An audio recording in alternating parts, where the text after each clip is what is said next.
The article was originally published in the New York Times. Link to the article is in the description below. If you like watching our videos, subscribe and hit the like button so we can keep publishing. Without medication, patients are wondering what comes next. By the time Michael Keneally found himself pacing outside a CVS drugstore in Cambridge, Massachusetts, this summer, he was on a first-name basis with the pharmacist. Mr. Keneally, 48, had been told multiple times that his Adderall prescription couldn't be filled. For 25 days, he continued to check by phone and in person. Mr. Keneally had been on the medication to treat attention deficit hyperactivity disorder, or A.D.H.D, for 25 years. "It's been so long for me that I've been on it that it's difficult to function without it," he said. That day at the pharmacy was the first time he felt like a drug addict though, he said. "What am I doing here?" he remembered thinking as he looped back and forth in front of the glass doors. Though he was finally able to fill his prescription after switching to mail delivery, Mr. Keneally wonders every month whether there will be another delay. In October, the Food and Drug Administration confirmed what he and many other patients had already observed: there is a nationwide shortage of Adderall. The agency's site maintains that the shortage is continuing, although some manufacturers have the medication available. A spokesman from the F.D.A. said on Tuesday that the agency expected supply issues to resolve in the next 30 to 60 days. Teva Pharmaceuticals, one of the major Adderall producers, had trouble hiring workers over a year ago, which caused manufacturing delays. A spokeswoman for Teva told The Times that those delays have been resolved, but that the company is now facing a surge in demand, which is the predominant cause for back orders. Rates of Adderall use in the United States have been rising for 20 years. The use of prescription stimulants to treat ADHD doubled from 2006 to 2016. Adult women, in particular, have used the medication in growing numbers. During the pandemic, more people may have sought out ADHD medication to cope with the stress, Margaret Sibley, an associate professor of psychiatry and behavioral sciences at the University of Washington School of Medicine, told The Times in May. Online therapy startups have also advertised their ability to diagnose ADHD and prescribe drugs quickly. Mr. Keneally, who is a process technician at a biopharmaceutical company, worries about how he will work without medication. Deep-seated fatigue set in within just a few days of being off Adderall, he said. "The people that depend on the medication for daily functioning, for going to work, for being a good mother, for going to class, are struggling," said Fairly C. Fabret, Director of Training and Staff Development for the Child and Adolescent Division at McLean Hospital in Massachusetts. "This is not something to make light of.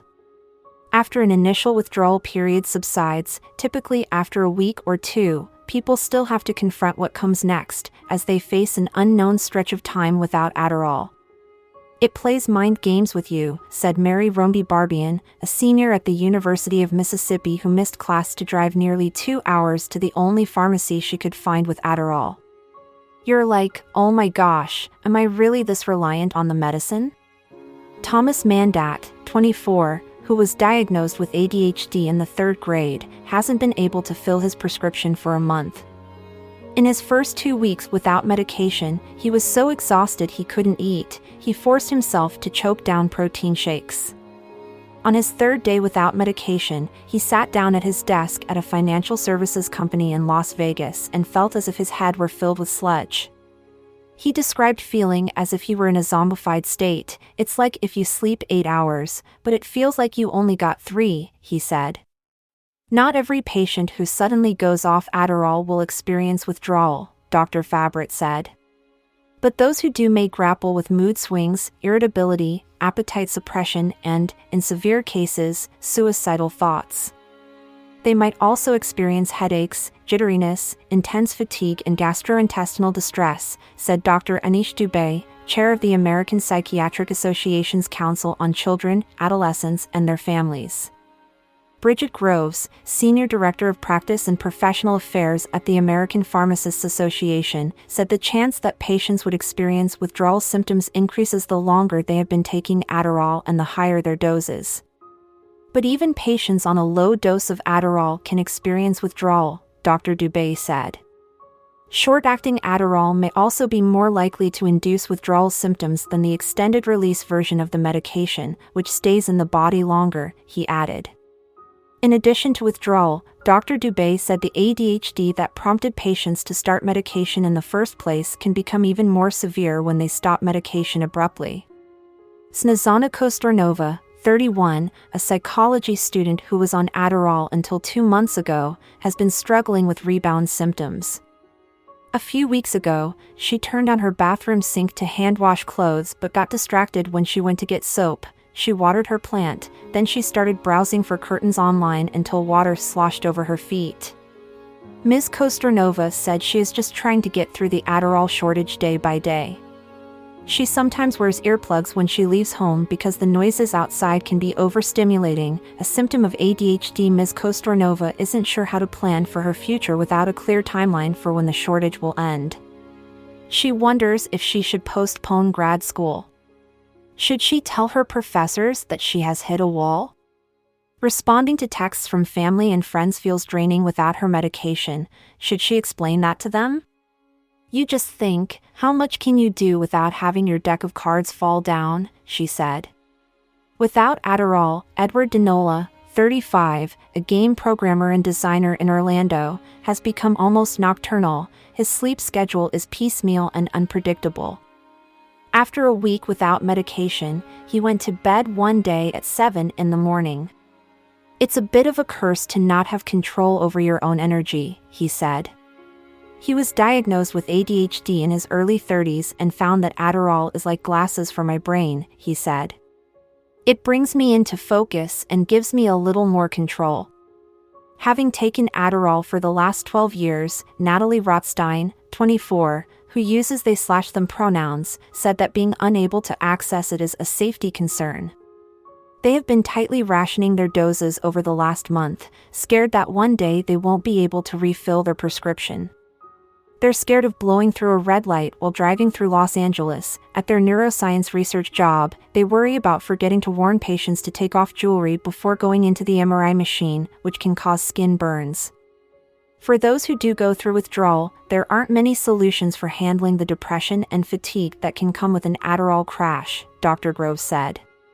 In the meantime, it's important for patients to maintain basic health habits, staying hydrated, eating nutritious foods, getting enough sleep. Dr. Dubey said that patients who cannot access their medications should call their doctors right away and make game plans. Some doctors might recommend switching to another ADHD drug like Ritalin or Vyvanse. Not everyone will respond to every medication in the same way, though, and often patients have tried other brands and settled on Adderall because it has fewer side effects. Once you find your medication and you feel good with it, it's very hard to change, Dr. Fabret said. It's not fair that we're putting our patients in the position to make these decisions. She advises patients to think about what they need to get through the shortage and whether trying a new medication is worth the risk of side effects. Patients are trying whatever they can to maintain a semblance of balance. Taryn Shoemaker, a 34-year-old in Georgia, has been splitting her pills into halves or quarters. I feel like I'm preparing my doomsday bunker, she said. Mr. Keneally switched to extended-release Adderall, which he finds less effective but was told would be easier to find. He also rations his pills, going without medication sometimes on the weekends so that he has enough to get through work.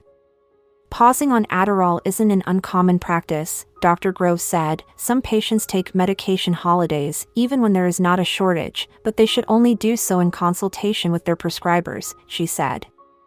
And only certain ADHD medications can be split in half, she said, so it's important to also check with a doctor before doing so. You can also speak with your doctor about spreading out doses, Dr. Fabret said, or taking a lower dose. Patients can explore non-medication options like cognitive behavioral therapy or seek a coach for people with ADHD. It's important to remember that these are stopgap solutions though, a path for people to get from point A to point B, Dr. Fabret said. This is not going to be forever.